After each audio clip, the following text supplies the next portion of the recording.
Just real quick. Just for a brief, just really quick. Now that's the new interim CEO of JEA, Zahn, leaving a meeting today just minutes after a unanimous vote that put him in charge of the utility. The appointment is a major shift from the typical CEO. He doesn't have years with the company under his belt, but he does have powerful allies.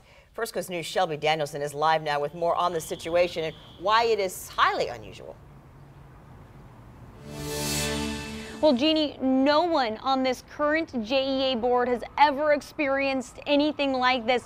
First, their CEO resigns, then they elect an interim CEO, then the newest member to the JEA board resigns to challenge that interim position.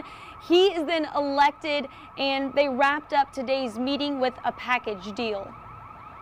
I'll ask for a motion to engage Ms. Dykes as interim CEO. Melissa Dykes, JEA's chief financial officer, vied to stay as the interim CEO on Tuesday after Zahn resigned as the newest board member to have his chance at interim CEO. Well, is there a second?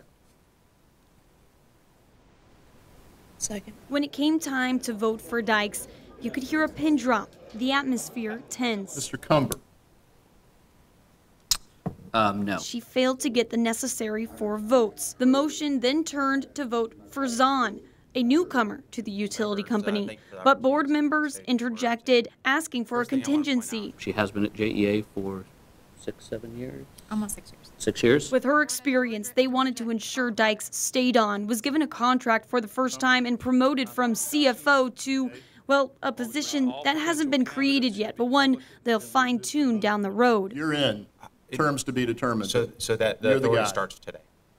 It started 30 seconds ago. With that, Zahn became interim CEO, evading media. Board Chair Alan Howard stepped up to the plate.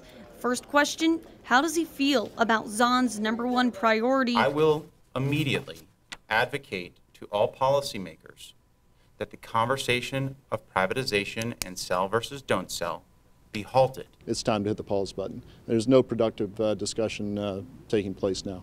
Do you know if Mr. Zahn has ever been in charge of a large electric corporation like this one?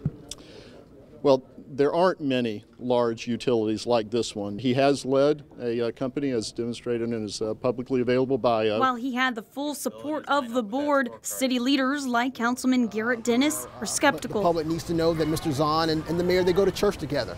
And so, you know, the appearance shows that this is my friend, my buddy, you know, and not someone that's qualified to run this large utility. We reached out to the mayor's office this morning for a comment on his relationship with Zahn, but we haven't heard back just yet.